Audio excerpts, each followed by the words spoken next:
Hi guys, coming at you today with a glute, hamstring, and core workout. This video is also going to show you some ways to use your hip circle because I have had some questions on that. But we'll start with the warm-up. I start with a 5-way banded hip thrust sequence. So it's 5 different positions of hip thrusts, so varying feet width and also varying resistance, and I'll do 10 in each position. So I'll start with my feet narrow, then move to a mid stance, then move to a wide stance, all with the hip circle on. Then I will take the hip circle off and do 10 with a narrow stance and then 10 with a wide stance. These are really great for warming up for any kind of glute exercise, especially the heavier compound movements like squats, deads, and Olympics. This is a really great warm-up to get your hips nice and open and your glutes ready to go.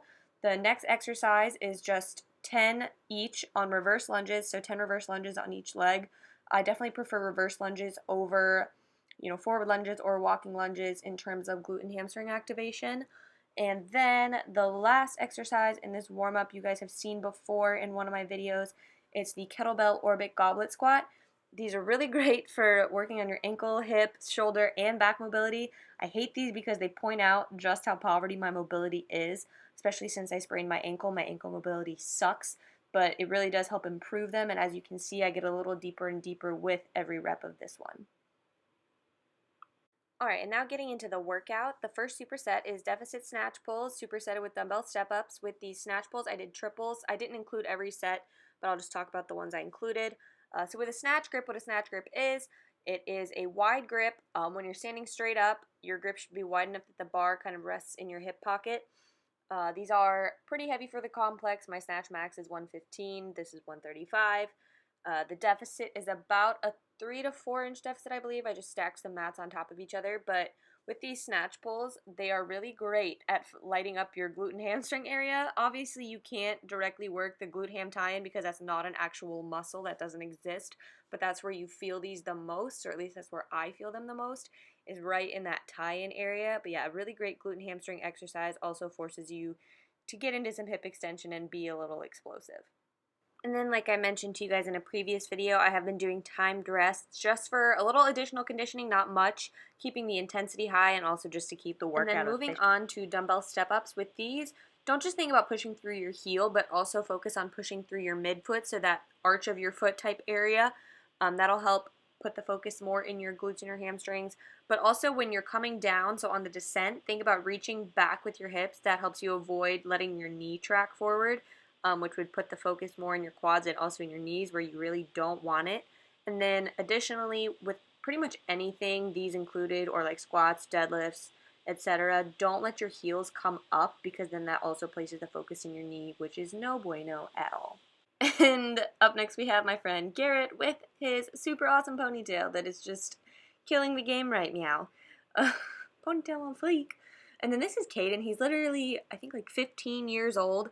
And just casual overhead squatting, 135, and it'll get better. Just wait till later in the video. Like, this kid is stupid strong for being so young. It's ridiculous. And then moving on to deadlifts, I have 5 at 165, 3 at 185, and 1 plus at 205. Deadlifts are kind of a struggle bus for me. They're just kind of an awkward movement that I struggle with positioning. My hips tend to shoot up first. I have a hard time keeping my back flat, etc. One cue that's really helped me with my back is packing your lats.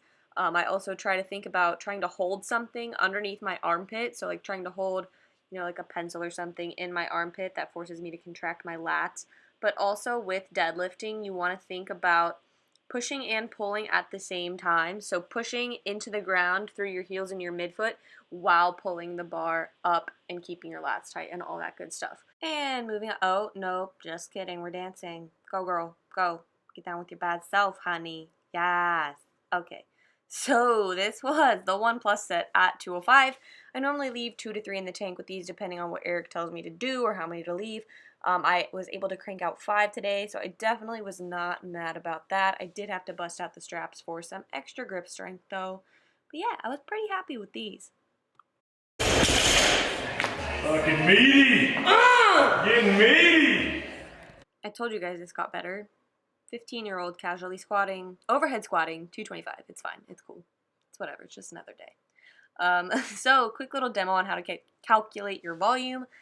So weights times reps.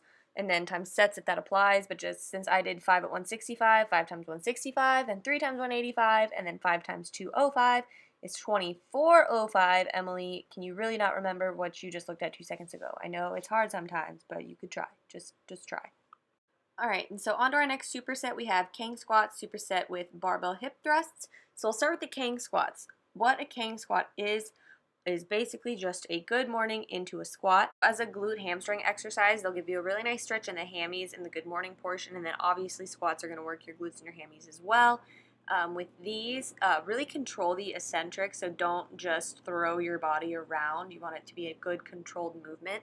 These are also awesome for me because I have a really hard time with my elbows when I squat. So I have a really bad habit of letting my elbows kind of kick back when I'm coming out of the hole, and that's exactly what I don't want with the type of squatting that I do. So if I think about pulling the bar into my traps with these, it forces me to keep my elbows down, and that translates over into my squatting. So it's glute, ham, and technique work all in one combo deal. Yes. And moving on to barbell hip thrusts, I've been doing a lot more of these lately. Eric's been doing kind of a linear progression with these in my programming. On the menu today has been more of a pyramid setup, so we did higher reps, lower weight, and then moving into lower reps, higher weight. So with these, I use the mats underneath my hips to help with positioning, to help get my shoulder blades up onto the bench without a whole lot of struggle, because I would rather focus on the movement than struggling to get into position. With these, you will have to play with, the toe angle and the foot width that works best for you. But these are a really great exercise as accessories to squats and deadlifts. Really works on hip extension and strong glutes. Also, if you're a quad dominant lifter like me, these are pretty good at isolating the glutes without involving too much quads. So that could be a reason for you to implement them into your program if that applies to you as well. This next superset is lateral band walks using my hip circle, supersetted with glute ham raises. So with the lateral walks, just place the hip circle right above your knees and take wide but small steps, so you're kind of waddling like a penguin. And then next up we have GHDs, which are just a classic exercise, very commonly used. It's a light accessory, so you're not really going to accumulate a lot of fatigue doing glute ham raises. Like, you're not going to wake up the next day like, oh man, all those glute ham raises really did me in. But on the descent with these, try to elongate your body as much as possible in an effort to stretch your hamstrings. I don't know if that cue makes sense, but really try and reach out as far as you can. And then when you're coming up, come all the way back. So as far as you can, try and get your hamstrings as close to that heel pad as you can. I've also done these with, band around my neck attached to a kettlebell in front of me. Attached to a kettlebell in front of me. Sorry, y'all, can't talk. That definitely creates a bit more burn because it's some added resistance. But yeah, these are normally kept a lot higher rep. For example, with these, I did 3 sets of 15, and with the band walks, I did 3 sets of 10 yards each direction, so 3 sets of 20 yards total. And then I feel like this kind of goes without saying, but if you look at the programming, it goes, heaviest exercises at the beginning to the lighter, more body weight, banded accessory movements towards the end. The bulk of my programming is built around strength training, so I want my energy to be the most fresh at the beginning of a workout. I want my strength to be the highest for those heavy compound movements, and then when I get into the lighter accessory, more quote-unquote bodybuilding style movements, then that tapers down a little bit. So here we have, part of this triset is Brett Contreras' double band glute burnout. So I'm doing 20 banded hip abductions here, and then moving into 20 hip thrusts with abduction. So my feet are wide enough that the tension is still in the hip circle. And then after 20 of those, you'll scoot your feet in a little bit so that tension on the hip circle drops, and you'll just do 20 regular hip thrusts without abduction.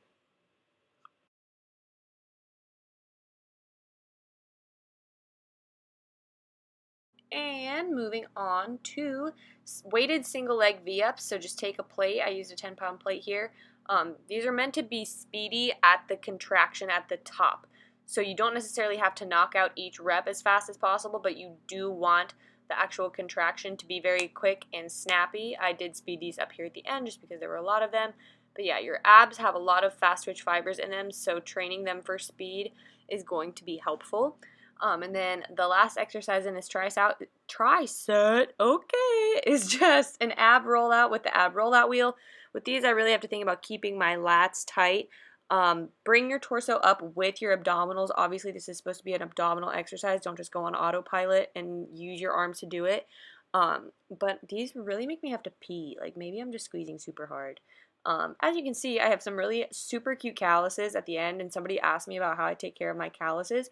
So we have these sanding blocks, and then so I just sand down my calluses, and then I use WOD repair lotion on them. So you'll see that here in a second, but I just get a good sand in, try and get off any like loose pieces that have been peeling.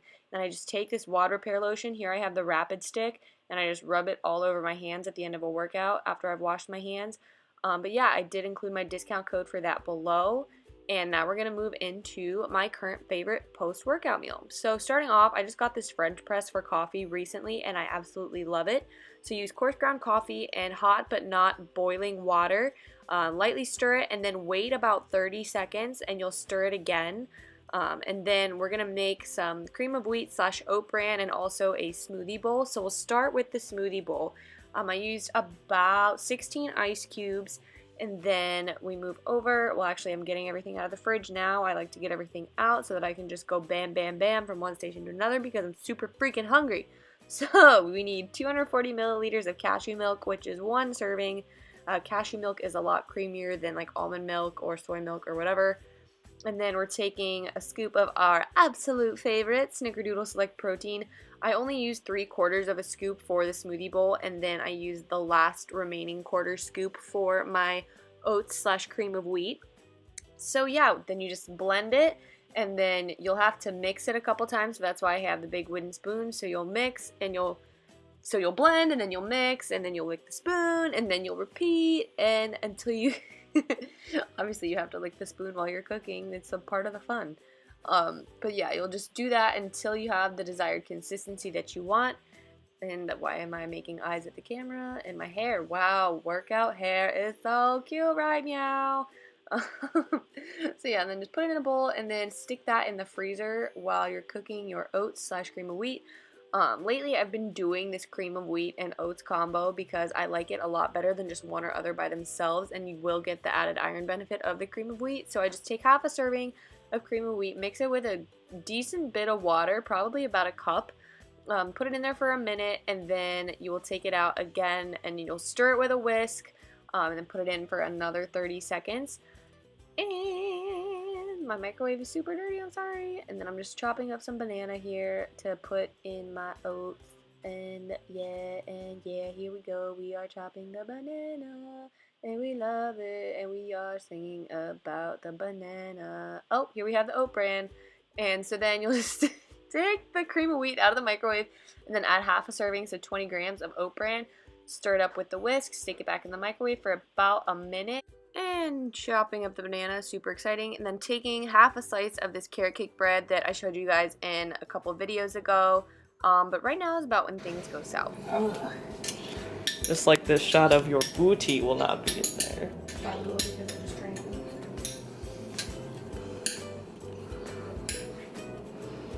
Oh, hit on your pad. Because it's not pretty. Well, just because it's frustrating. Clean off the bowl because it's really sticky really fast. Not everything is like it looks on Instagram. There are struggles. The poor little bowl. And then I'm like, oh. Alright, now that we've averted our crisis of overflowed oats / cream of wheat, that is so, I hate it when that happens. That's like the worst thing. So now we're just taking 60 grams of pumpkin puree, stirring it in there along with a serving of liquid egg whites. Both of these steps just add some volume, and I personally like the pumpkin-y flavor. In the fall, it's not super strong, so if you don't like pumpkin flavor, don't be too worried. And then I do directly cook about half of my banana slices into the oats. It's almost like they leach their flavor into the oats, and it's so good. It's super good. So try cooking your bananas directly into your oats. And then after your coffee's brewed for about 8 minutes, just go ahead and press it through and pour. Then add the remaining quarter scoop of protein to your oats / cream of wheat, along with some cinnamon. And then you're about to see the finished product with the carrot cake bread crumbled on top of the smoothie bowl and the oats / cream of wheat with bananas. This is what I like to refer to as a beautiful disaster. Alright guys, there you have it. That is my current favorite post-workout. I I know that oats are a really popular post-workout, and just in my not last video, but a couple videos ago, I posted how I like making like 2 breakfasts essentially. So this past week, actually, I discovered that if you mix half a serving of oats and half a serving of cream of wheat, it's a little bit fluffier than just one or the other by themselves. So give that a try and let me know what you think. And then also that was my posterior chain glute hammy workout from this morning. And yeah, I'm gonna eat this, and if you like these style videos, you know, the workout and food combo pack situation, like this video, make sure you subscribe, leave a comment below, all that good stuff, and I'll talk to you guys later. Oh, and call out my sister for just filming that whole thing for me. And there's Binks. There's my nephew. Look how cute they are. We love doggies. We love doggies and sisters. Yes, and there's Dad. Hello. Alright, so that's all I have for you today. Thank you guys for watching. Love you. See you next time.